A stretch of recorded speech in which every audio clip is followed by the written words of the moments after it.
Welcome to Catholic Culture Audiobooks, a production of CatholicCulture.org and under the patronage of St. John Henry Newman.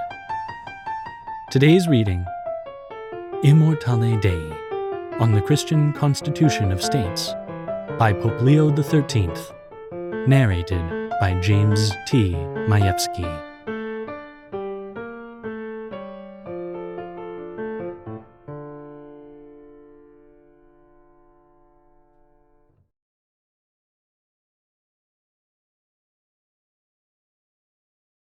To our venerable brethren, the patriarchs, primates, archbishops, bishops, and other ordinaries in peace and communion with the Apostolic See.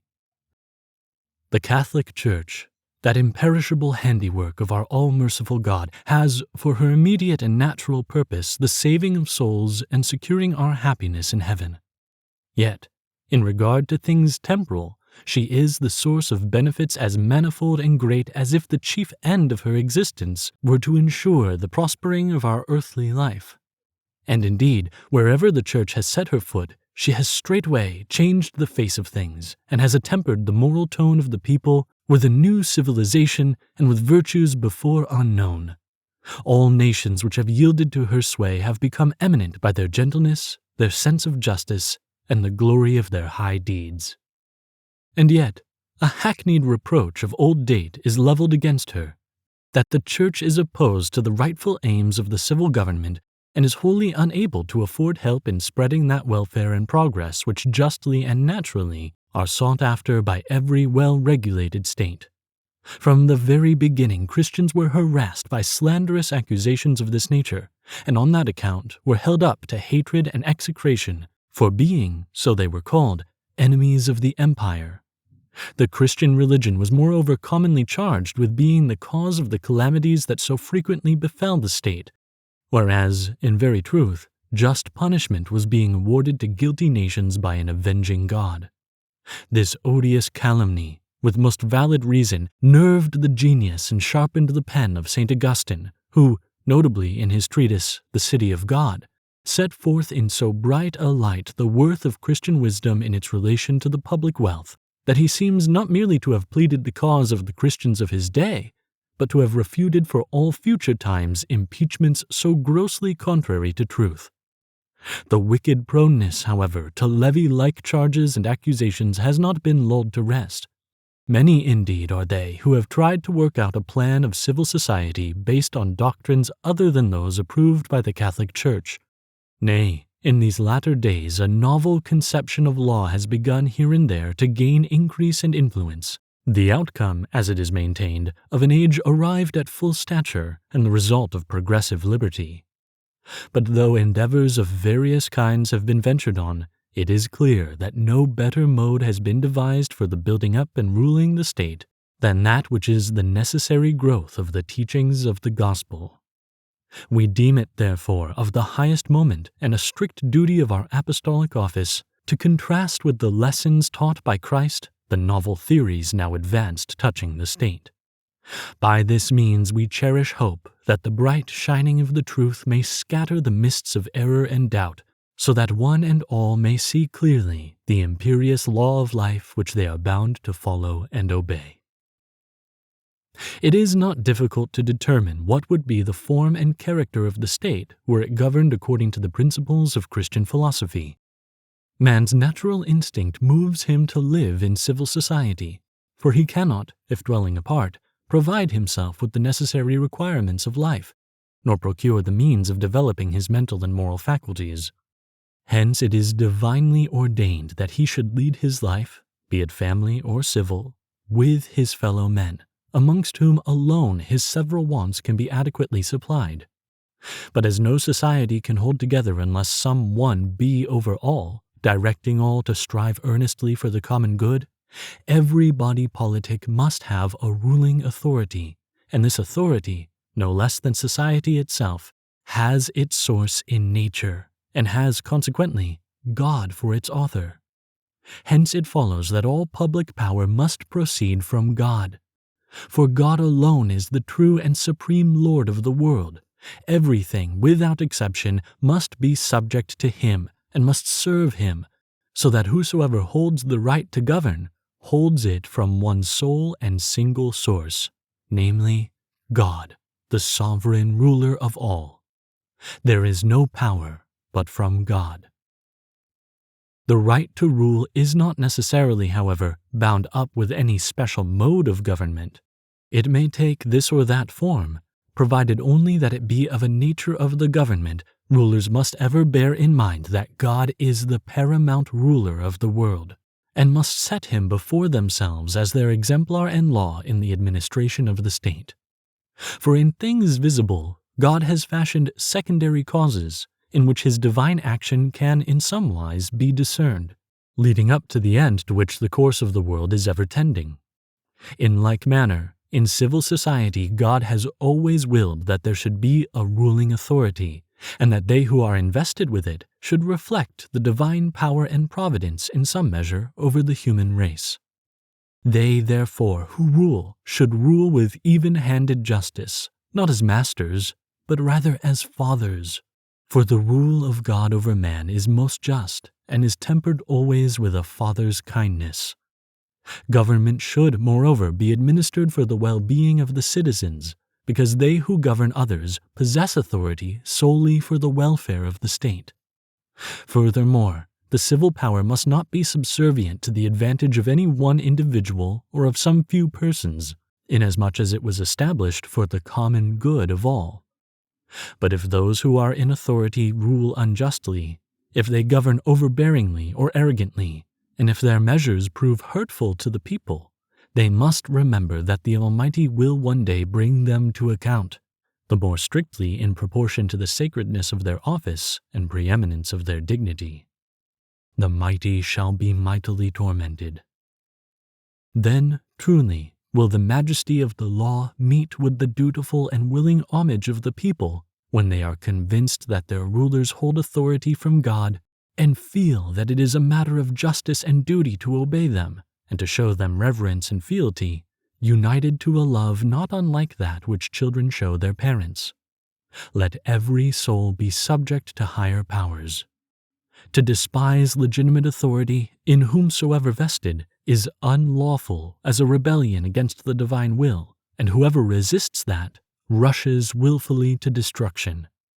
He that resisteth the power resisteth the ordinance of God, and they that resist purchase to themselves damnation. To cast aside obedience, and by popular violence to incite to revolt, is therefore treason, not against man only, but against God. As a consequence, the state, constituted as it is clearly bound to act up to the manifold and weighty duties linking it to God by the public profession of religion.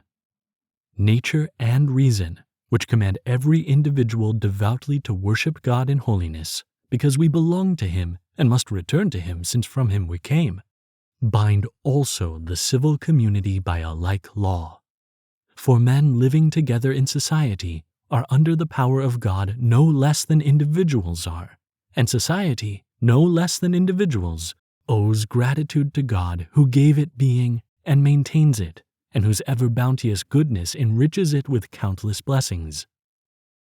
Since, then, no one is allowed to be remiss in the service due to God, and since the chief duty of all men is to cling to religion in both its reaching and practice, not such religion as they may have a preference for, but the religion which God enjoins, and which certain and most clear marks show to be the only one true religion, it is a public crime to act as though there were no God. So too is it a sin for the state not to have care for religion as a something beyond its scope or as of no practical benefit, or out of many forms of religion to adopt that one which chimes in with the fancy. For we are bound absolutely to worship God in that way which he has shown to be his will. All who rule, therefore, would hold in honor the holy name of God, and one of their chief duties must be to favor religion, to protect it, to shield it under the credit and sanction of the laws, and neither to organize nor enact any measure that may compromise its safety. This is the bounden duty of rulers to the people over whom they rule. For one and all are we destined by our birth and adoption to enjoy, when this frail and fleeting life is ended, a supreme and final good in heaven, and to the attainment of this every endeavor should be directed. Since then, upon this depends the full and perfect happiness of mankind, the securing of this end should be, of all imaginable interests, the most urgent. Hence, civil society, established for the common welfare, should not only safeguard the well-being of the community, but have also at heart the interests of its individual members in such mode as not in any way to hinder, but in every manner to render as easy as may be the possession of that highest and unchangeable good for which all should seek. Wherefore, for this purpose, care must especially be taken to preserve unharmed and unimpeded the religion whereof the practice is the link connecting man with God. Now, it cannot be difficult to find out which is the true religion, if only it be sought with an earnest and unbiased mind. For proofs are abundant and striking. We have, for example, the fulfillment of prophecies, miracles in great numbers, the rapid spread of the faith in the midst of enemies and in the face of overwhelming obstacles, the witness of the martyrs, and the like. From all these it is evident that the only true religion is the one established by Jesus Christ himself, and which he committed to his church to protect and to propagate. For the only begotten Son of God established on earth a society which is called the Church, and to it he handed over the exalted and divine office which he had received from his Father, to be continued through the ages to come. As the Father hath sent me, I also send you. Behold, I am with you all days, even to the consummation of the world. Consequently, as Jesus Christ came into the world that men might have life and have it more abundantly, so also has the Church for its aim and end the eternal salvation of souls. And hence it is so constituted as to open wide its arms to all mankind, unhampered by any limit of either time or place. Preach ye the gospel to every creature. Over this mighty multitude, God has himself set rulers with power to govern, and he has willed that one should be the head of all and the chief and unerring teacher of truth, to whom he has given the keys of the kingdom of heaven. Feed my lambs, feed my sheep. I have prayed for thee that thy faith fail not. This society is made up of men, just as civil society is, and yet it is supernatural and spiritual, on account of the end for which it was founded and of the means by which it aims at attaining that end. Hence it is distinguished and differs from civil society, and, what is of highest moment, it is a society chartered as of right divine, perfect in its nature and in its title, to possess in itself and by itself, through the will and loving kindness of its founder, all needful provision for its maintenance and action. And just as the end at which the Church aims is by far the noblest of ends, so is its authority the most exalted of all authority, nor can it be looked upon as inferior to the civil power, or in any manner dependent upon it. In very truth, Jesus Christ gave to his apostles unrestrained authority in regard to things sacred, together with the genuine and most true power of making laws, as also with the twofold right of judging and of punishing which flow from that power. All power is given to me in heaven and on earth. Going, therefore, teach all nations, teaching them to observe all things whatsoever I have commanded you. And in another place, if he will not hear them, tell the church. And again, in readiness to revenge all disobedience. And once more, that I may not deal more severely according to the power which the Lord hath given me, unto edification and not unto destruction. Hence it is the church, and not the state, that is to be man's guide to heaven. It is to the church that God has assigned the charge of seeing to and legislating for all that concerns religion, of teaching all nations, of spreading the Christian faith as widely as possible, in short, of administering freely and without hindrance, in accordance with her own judgment, all matters that fall within its competence. Now this authority, perfect in itself and plainly meant to be unfettered, So long assailed by a philosophy that truckles to the state, the Church has never ceased to claim for herself and openly to exercise. The apostles themselves were the first to uphold it, when, being forbidden by the rulers of the synagogue to preach the gospel, they courageously answered, "We must obey God rather than men." The same authority the Holy Fathers of the Church were always careful to maintain by weighty arguments, according as occasion arose, and the Roman pontiffs have never shrunk from defending it with unbending constancy. Nay, more, princes and all invested with power to rule have themselves approved it, in theory alike and in practice. It cannot be called in question that in the making of treaties, in the transaction of business matters, in the sending and receiving ambassadors, and in the interchange of other kinds of official dealings, they have been wont to treat with the Church as with a supreme and legitimate power. And assuredly, all ought to hold that it was not without a singular disposition of God's providence that this power of the Church was provided with a civil sovereignty as the surest safeguard of her independence. The Almighty, therefore, has given the charge of the human race to two powers, the ecclesiastical and the civil, the one being set over divine and the other over human things. Each in its kind is supreme. Each has fixed limits within which it is contained, limits which are defined by the nature and special object of the province of each, so that there is, we may say, an orbit traced out within which the action of each is brought into play by its own native right.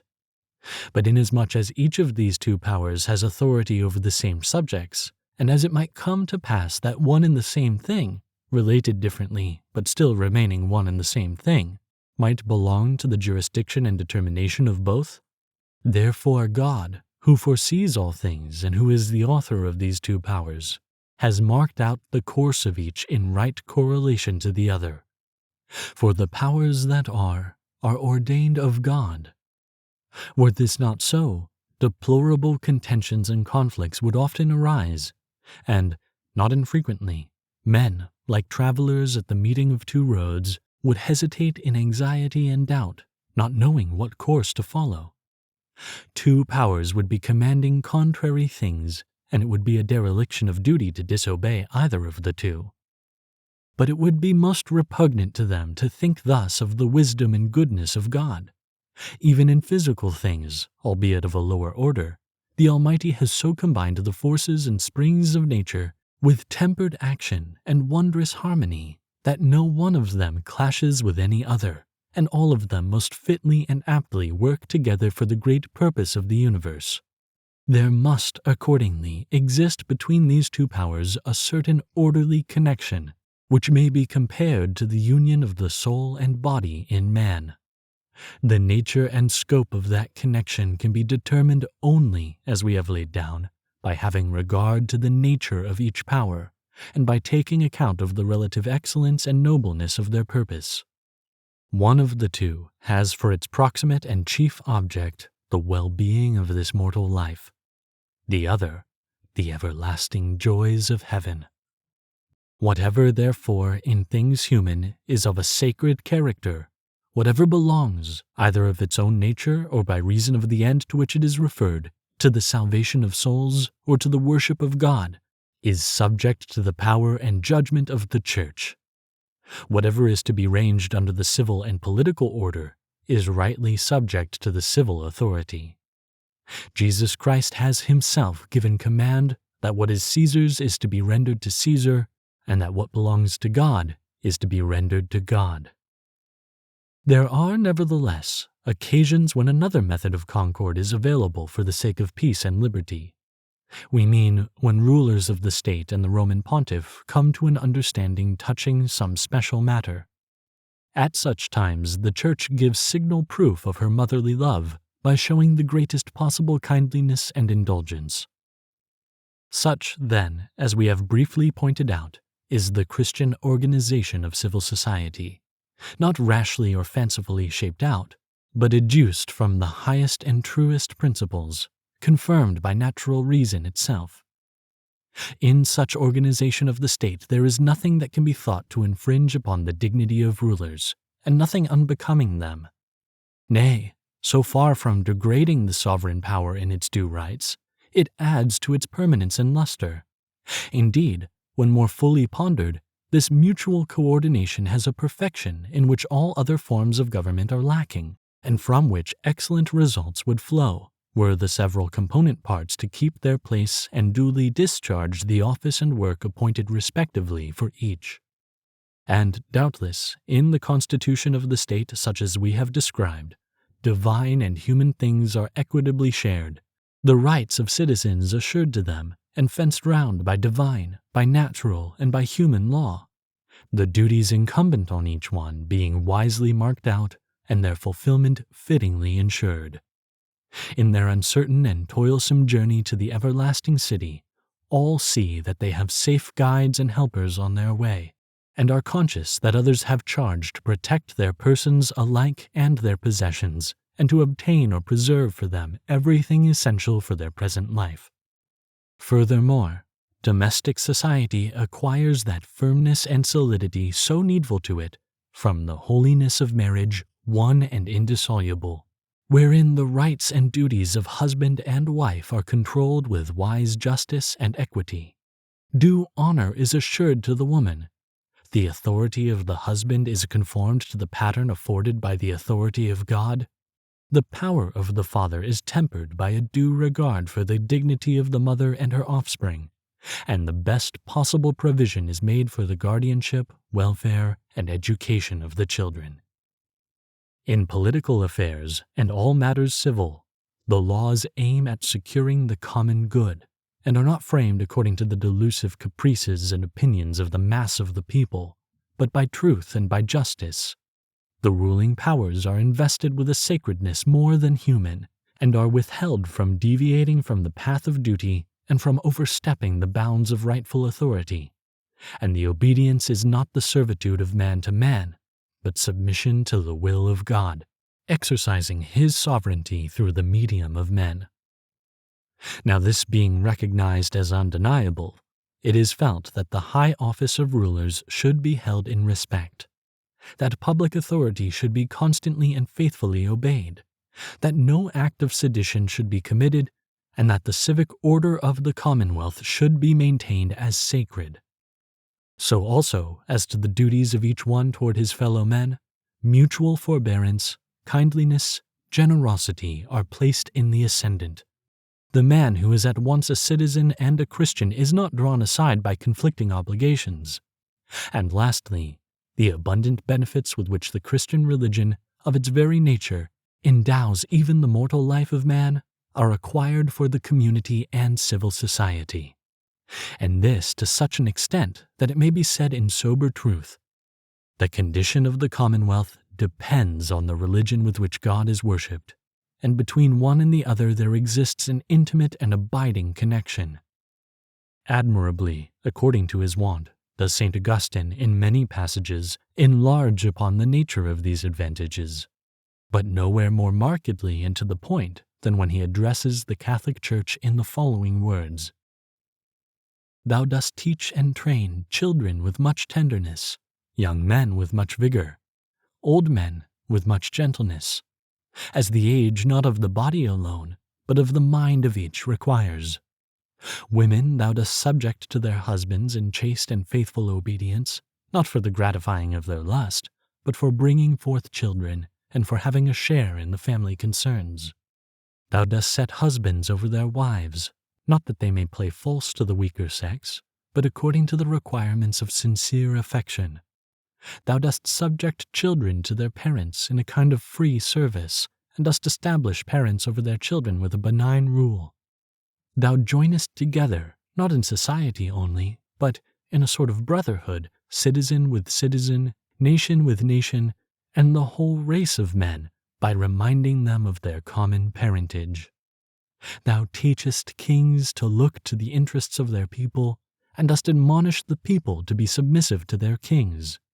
With all care dost thou teach all to whom honor is due, and affection, and reverence, and fear, consolation, and admonition, and exhortation, and discipline, and reproach, and punishment. Thou showest that all these are not equally incumbent on all, but that charity is owing to all, and wrongdoing to none. And in another place, blaming the false wisdom of certain time-serving philosophers, he observes, "Let those who say that the teaching of Christ is hurtful to the state produce such armies as the maxims of Jesus have enjoined soldiers to bring into being, such governors of provinces, such husbands and wives, such parents and children, such masters and servants, such kings, such judges, and such payers and collectors of tribute as the Christian teaching instructs them to become, and then let them dare to say that such teaching is hurtful to the state. Nay, rather will they hesitate to own that this discipline, if duly acted up to, is the very mainstay of the Commonwealth." There was once a time when states were governed by the philosophy of the gospel. Then it was that the power and divine virtue of Christian wisdom had diffused itself throughout the laws, institutions, and morals of the people, permeating all ranks and relations of civil society. Then, too, the religion instituted by Jesus Christ, established firmly in befitting dignity, flourished everywhere, by the favor of princes and the legitimate protection of magistrates, and church and state were happily united in concord and friendly interchange of good offices. The state, constituted in this wise, bore fruits important beyond all expectation, whose remembrance is still and always will be in renown, witnessed to as they are by countless proofs which can never be blotted out or ever obscured by any craft of any enemies. Christian Europe has subdued barbarous nations and changed them from a savage to a civilized condition, from superstition to true worship.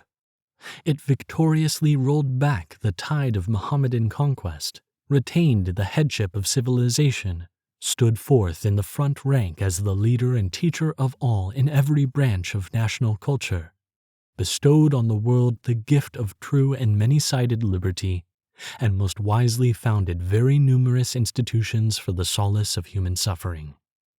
And if we inquire how it was able to bring about so altered a condition of things, the answer is, beyond all question, in large measure through religion, under whose auspices so many great undertakings were set on foot, through whose aid they were brought to completion.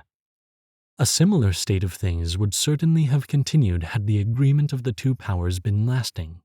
More important results even might have been justly looked for, had obedience waited upon the authority, teaching, and counsels of the Church, and had this submission been specially marked by greater and more unswerving loyalty. For that should be regarded in the light of an ever-changeless law which Noah of Chartres wrote to Pope Paschal II. "When kingdom and priesthood are at one, in complete accord, the world is well ruled, and the Church flourishes and brings forth abundant fruit. But when they are at variance, not only smaller interests prosper not, but even things of greatest moment fall into deplorable decay." But that harmful and deplorable passion for innovation which was aroused in the 16th century threw first of all into confusion the Christian religion, and next, by natural sequence, invaded the precincts of philosophy, whence it spread amongst all classes of society. From this source, as from a fountainhead, burst forth all those later tenets of unbridled license, which, in the midst of the terrible upheavals of the last century, were wildly conceived and boldly proclaimed as the principles and foundation of that new conception of law which was not merely previously unknown, but was at variance on many points with not only the Christian, but even the natural law. Amongst these principles the main one lays down that as all men are alike by race and nature, so in like manner all are equal in the control of their life, that each one is so far his own master as to be in no sense under the rule of any other individual, that each is free to think on every subject just as he may choose, and to do whatever he may like to do, that no man has any right to rule over other men. In a society grounded upon such maxims, all government is nothing more nor less than the will of the people, and the people, being under the power of itself alone, is alone its own ruler. It does choose, nevertheless, some to whose charge it may commit itself, but in such wise that it makes over to them not the right so much as the business of governing, to be exercised, however, in its name. The authority of God is passed over in silence, just as if there were no God, or as if he cared nothing for human society, or as if men, whether in their individual capacity or bound together in social relations, owed nothing to God, or as if there could be a government of which the whole origin and power and authority did not reside in God himself. Thus, as is evident, a state becomes nothing but a multitude which is its own master and ruler. And since the people is declared to contain within itself the spring-head of all rights and of all power, it follows that the state does not consider itself bound by any kind of duty toward God. Moreover, it believes that it is not obliged to make public profession of any religion, or to inquire which of the very many religions is the only one true, or to prefer one religion to all the rest, or to show to any form of religion special favor, but, on the contrary, is bound to grant equal rights to every creed, so that public order may not be disturbed by any particular form of religious belief. And it is a part of this theory that all questions that concern religion are to be referred to private judgment, that every one is to be free to follow whatever religion he prefers, or none at all if he disapprove of all.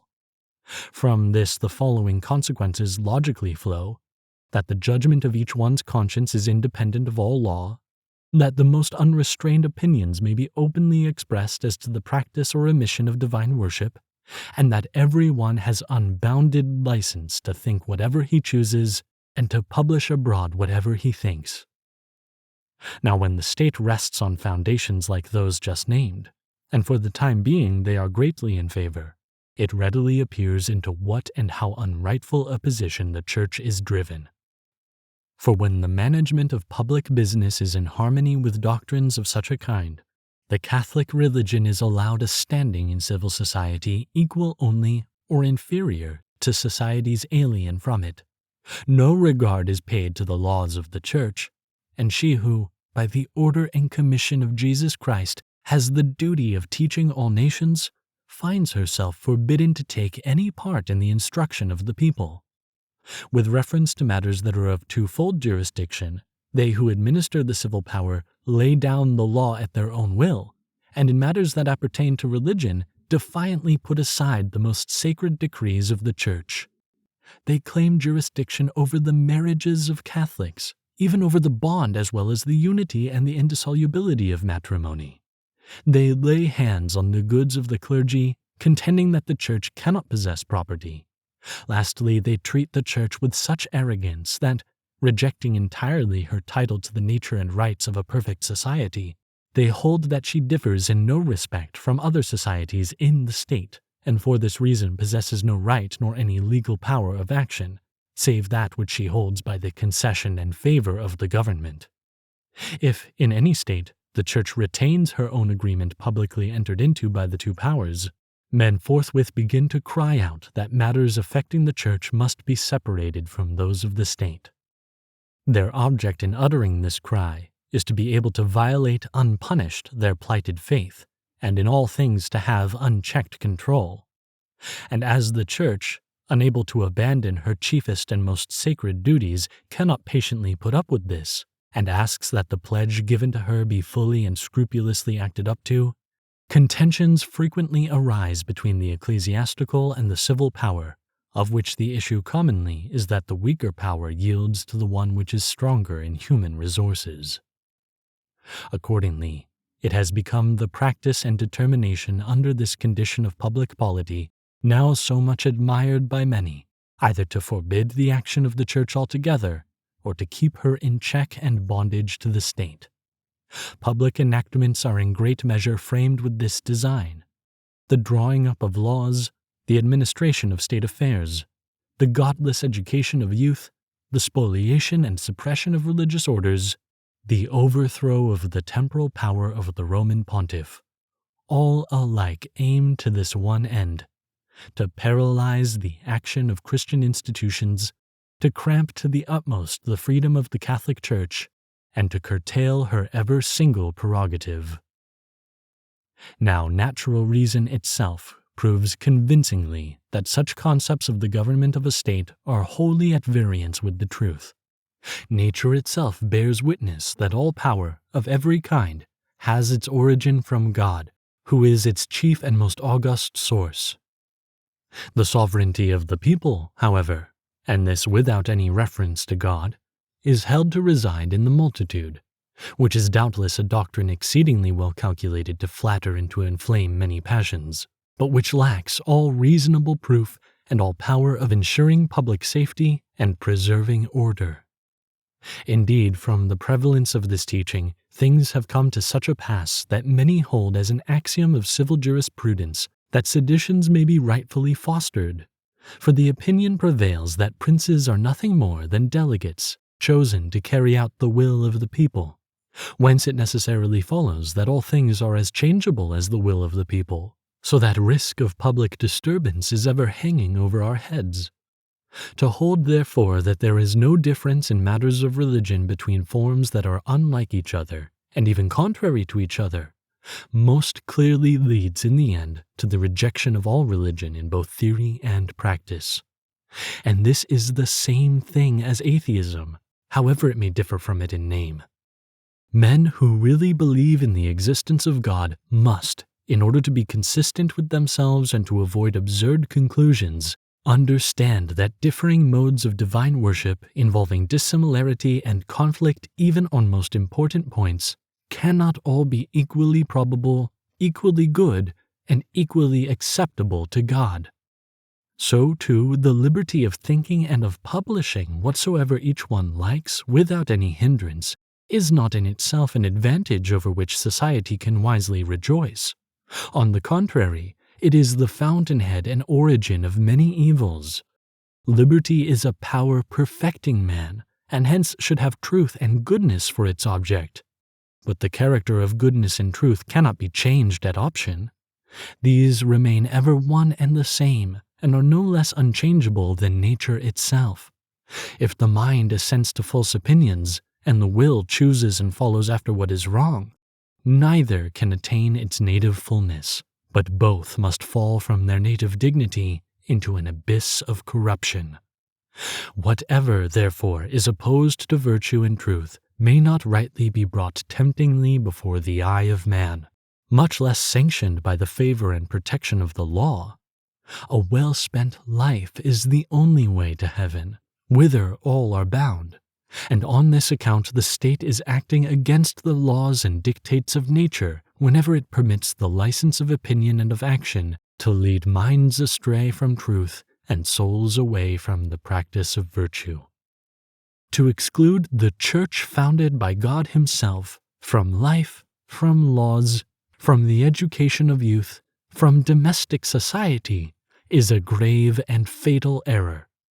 A state from which religion is banished can never be well regulated, and already perhaps more than is desirable is known of the nature and tendency of the so-called civil philosophy of life and morals. The Church of Christ is the true and sole teacher of virtue and guardian of morals.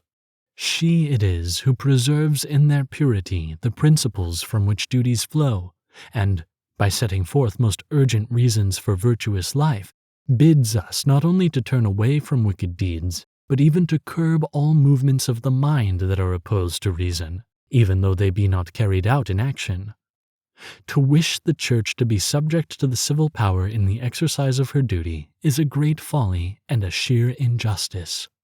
Whenever this is the case, order is disturbed, for things natural are put above things supernatural. The many benefits which the Church, if free to act, would confer on society are either prevented or at least lessened in number, and a way is prepared for enmities and contentions between the two powers, with how evil result to both the issue of events has taught us only too frequently. Doctrines such as these, which cannot be approved by human reason and most seriously affect the whole civil order, our predecessors, the Roman pontiffs, well aware of what their apostolic office required of them, have never allowed to pass uncondemned. Thus Gregory XVI, in his encyclical letter Mirari Vos, dated August 15, 1832, inveighed with weighty words against the sophisms which even at his time were being publicly inculcated, namely, that no preference should be shown for any particular form of worship, that it is right for individuals to form their own personal judgments about religion, that each man's conscience is his sole and all-sufficing guide, and that it is lawful for every man to publish his own views, whatever they may be, and even to conspire against the state.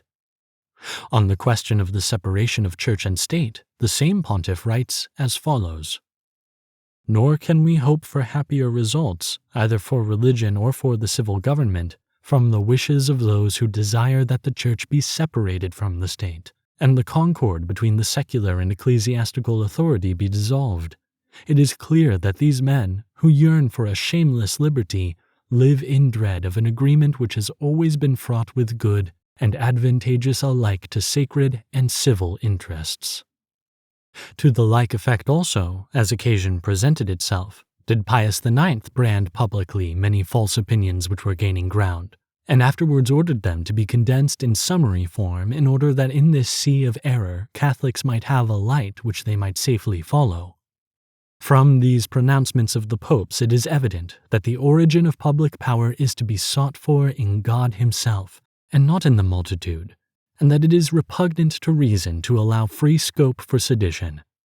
Again, that it is not lawful for the state, any more than for the individual, either to disregard all religious duties or to hold in equal favor different kinds of religion. That the unrestrained freedom of thinking and of openly making known one's thoughts is not inherent in the rights of citizens, and is by no means to be reckoned worthy of favor and support. In like manner it is to be understood that the Church, no less than the state itself, is a society perfect in its own nature and its own right, and that those who exercise sovereignty ought not so to act as to compel the Church to become subservient or subject to them, or to hamper her liberty in the management of her own affairs, or to despoil her in any way of the other privileges conferred upon her by Jesus Christ. In matters, however, of mixed jurisdiction, it is in the highest degree consonant to nature, as also to the designs of God, that so far from one of the powers separating itself from the other, or still less coming into conflict with it, complete harmony, such as is suited to the end for which each power exists, should be preserved between them. This, then, is the teaching of the Catholic Church concerning the constitution and government of the state.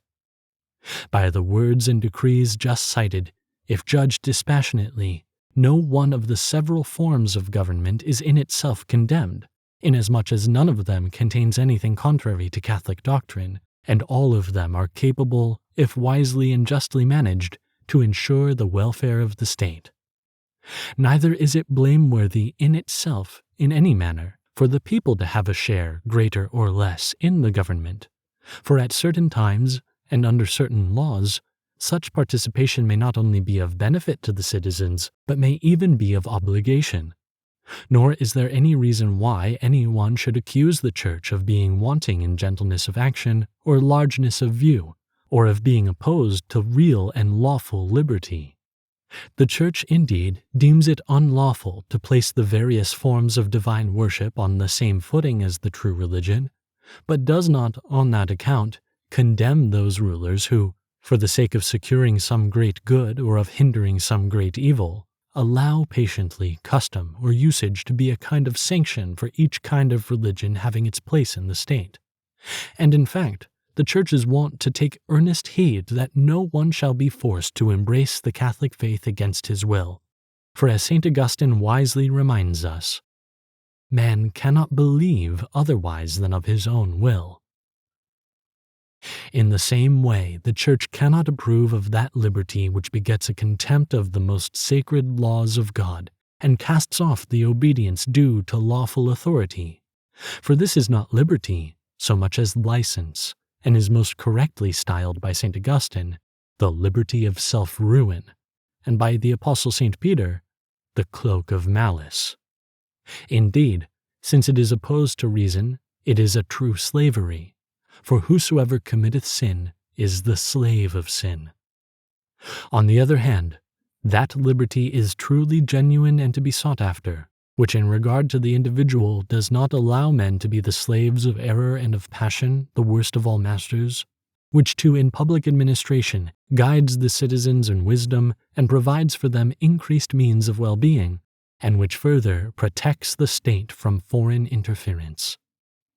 This honorable liberty, alone worthy of human beings, the Church approves most highly and has never slackened her endeavor to preserve, strong and unchanged, among nations. And in truth, whatever in the state is of chief avail for the common welfare, whatever has been usefully established to curb the license of rulers who are opposed to the true interests of the people, or to keep in check the leading authorities from unwarrantably interfering in municipal or family affairs, whatever tends to uphold the honor, manhood, and equal rights of individual citizens, of all these things, as the monuments of past ages bear witness, the Catholic Church has always been the originator, the promoter, or the guardian. Ever, therefore, consistent with herself, while on the one hand she rejects that exorbitant liberty which in individuals and in nations ends in license or in thraldom, on the other hand, she willingly and most gladly welcomes whatever improvements the age brings forth, if these really secure the prosperity of life here below, which is, as it were, a stage in the journey to the life that will know no ending. Therefore, when it is said that the Church is hostile to modern political regimes and that she repudiates the discoveries of modern research, the charge is a ridiculous and groundless calumny. Wild opinions she does repudiate. Wicked and seditious projects she does condemn, together with that attitude of mind which points to the beginning of a willful departure from God. But, as all truth must necessarily proceed from God, the Church recognizes, in all truth that is reached by research, a trace of divine intelligence. And as all truth in the natural order is powerless to destroy belief in the teachings of revelation, but can do much to confirm it, and as every newly discovered truth may serve to further the knowledge or the praise of God, it follows that whatsoever spreads the range of knowledge will always be willingly and even joyfully welcomed by the Church. She will always encourage and promote, as she does in other branches of knowledge, all study occupied with the investigation of nature. In these pursuits, should the human intellect discover anything not known before, the Church makes no opposition. She never objects to search being made for things that minister to the refinements and comforts of life. So far, indeed, from opposing these, she is now, as she ever has been, hostile alone to indolence and sloth, and earnestly wishes that the talents of men may bear more and more abundant fruit by cultivation and exercise. Moreover, she gives encouragement to every kind of art and handicraft, and through her influence, directing all strivings after progress toward virtue and salvation, she labors to prevent man's intellect and industry from turning him away from God and from heavenly things. All this, though so reasonable and full of counsel, finds little favor nowadays, when states not only refuse to conform to the rules of Christian wisdom, but seem even anxious to recede from them further and further on each successive day. Nevertheless, since truth, when brought to light, is wont of its own nature to spread itself far and wide, and gradually take possession of the minds of men, we, moved by the great and holy duty of our apostolic mission to all nations, speak, as we are bound to do, with freedom. Our eyes are not closed to the spirit of the times.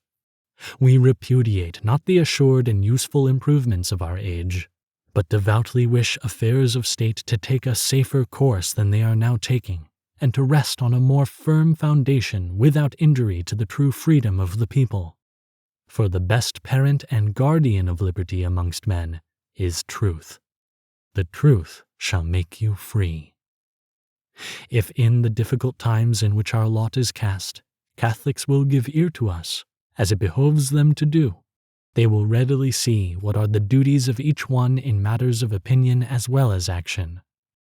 As regards opinion, whatever the Roman pontiffs have hitherto taught or shall hereafter teach, must be held with a firm grasp of mind and, so often as occasion requires, must be openly professed.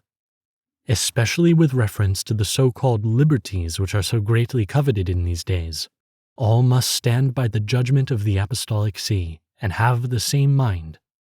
Let no man be deceived by the honest outward appearance of these liberties, but let each one reflect whence these have had their origin, and by what efforts they are everywhere upheld and promoted. Experience has made us well acquainted with their results to the state, since everywhere they have borne fruits which the good and wise bitterly deplore. If there really exist anywhere, or if we in imagination conceive, a state waging wanton and tyrannical war against Christianity, and if we compare it with the modern form of government just described, this latter may seem the more endurable of the two, yet undoubtedly the principles on which such a government is grounded are, as we have said, of a nature which no one can approve. Secondly, action may relate to private and domestic matters, or to matters public. As to private affairs, the first duty is to conform life and conduct to the gospel precepts, and to refuse to shrink from this duty when Christian virtue demands some sacrifice slightly more difficult to make. All, moreover, are bound to love the Church as their common mother, to obey her laws, promote her honor, defend her rights, and to endeavor to make her respected and loved by those over whom they have authority. It is also of great moment to the public welfare to take a prudent part in the business of municipal administration, and to endeavor, above all, to introduce effectual measures, so that, as becomes a Christian people, public provision may be made for the instruction of youth in religion and true morality. Upon these things the well-being of every state greatly depends. Furthermore, it is in general fitting and salutary that Catholics should extend their efforts beyond this restricted sphere and give their attention to national politics. We say in general because these precepts are addressed to all nations.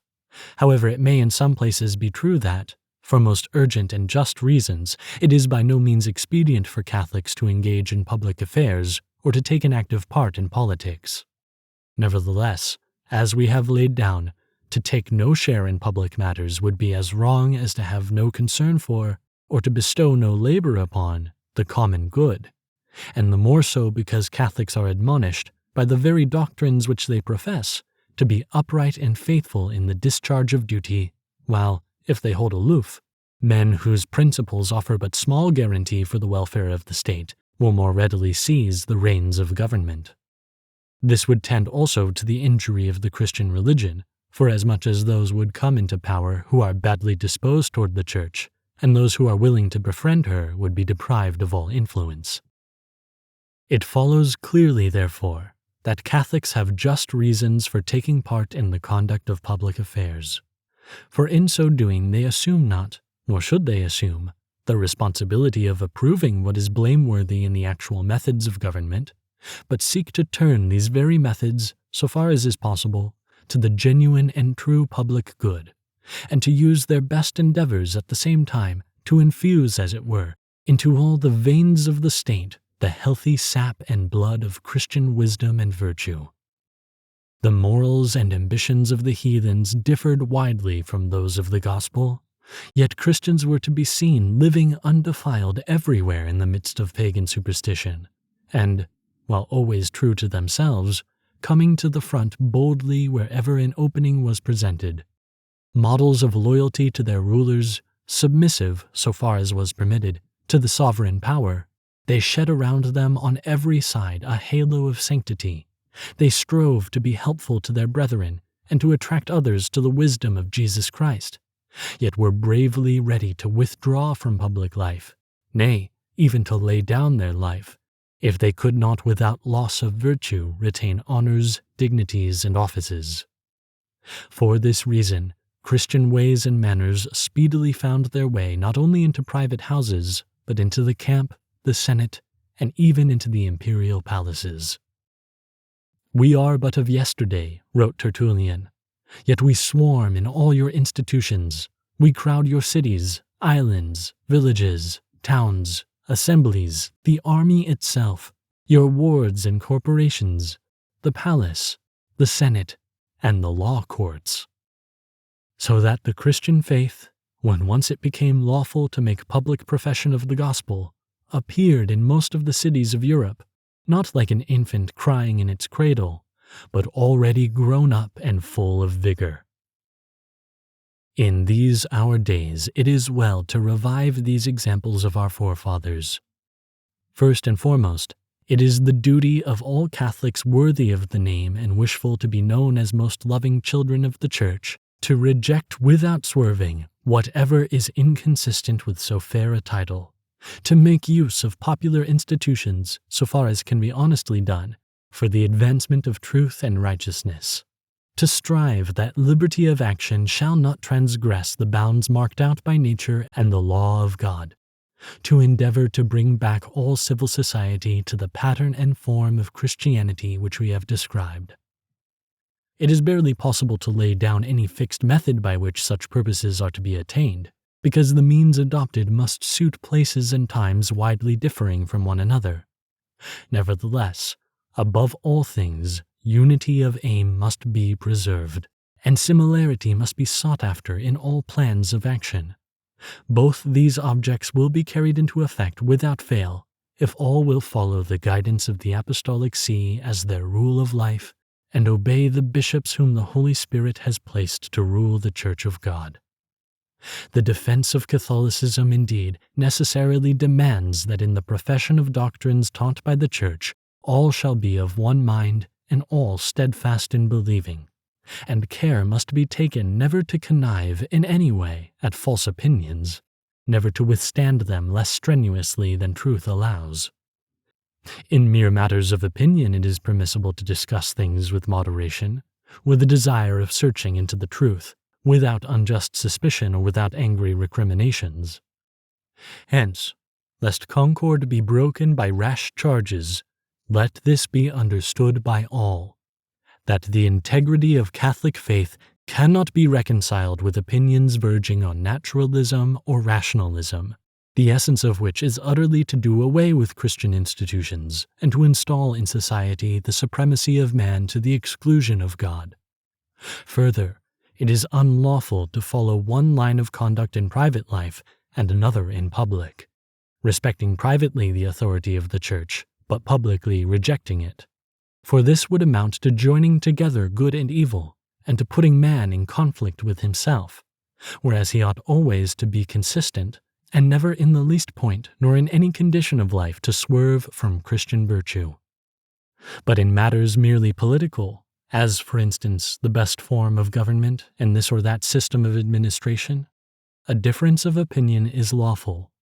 Those, therefore, whose piety is in other respects known, and whose minds are ready to accept in all obedience the decrees of the Apostolic See, cannot in justice be accounted as bad men because they disagree as to subjects we have mentioned, and still graver wrong will be done them if, as we have more than once perceived with regret, they are accused of violating or of wavering in the Catholic faith. Let this be well borne in mind by all who are in the habit of publishing their opinions, and above all by journalists.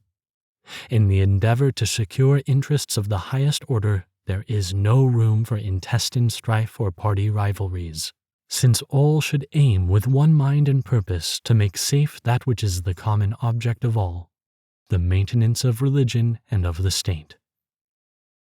If, therefore, there have hitherto been dissensions, let them henceforth be gladly buried in oblivion. If rash or injurious acts have been committed, whoever may have been at fault, let mutual charity make amends, and let the past be redeemed by a special submission of all to the Apostolic See. In this way, Catholics will attain two most excellent results. They will become helpers to the Church in preserving and propagating Christian wisdom, and they will confer the greatest benefit on civil society, the safety of which is exceedingly imperiled by evil teachings and bad passions.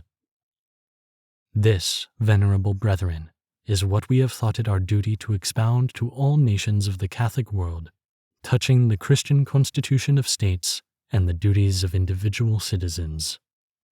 It behoves us now with earnest prayer to implore the protection of heaven, beseeching God, who alone can enlighten the minds of men and move their will, to bring about those happy ends for which we yearn and strive, for His greater glory and the general salvation of mankind. As a happy augury of the divine benefits, and in token of our paternal benevolence, to you, venerable brothers, and to the clergy, and to the whole people committed to your charge and vigilance, we grant lovingly in the Lord the apostolic benediction. Given at St. Peter's in Rome, the 1st day of November 1885, the 7th year of our pontificate. Leo XIII.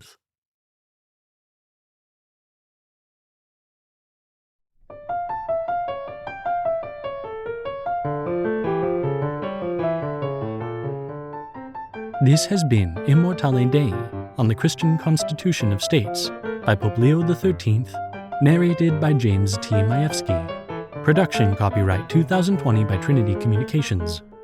This podcast is brought to you by CatholicCulture.org and made possible by listener support. To donate, please visit CatholicCulture.org/donate/audio. That's CatholicCulture.org/donate/audio.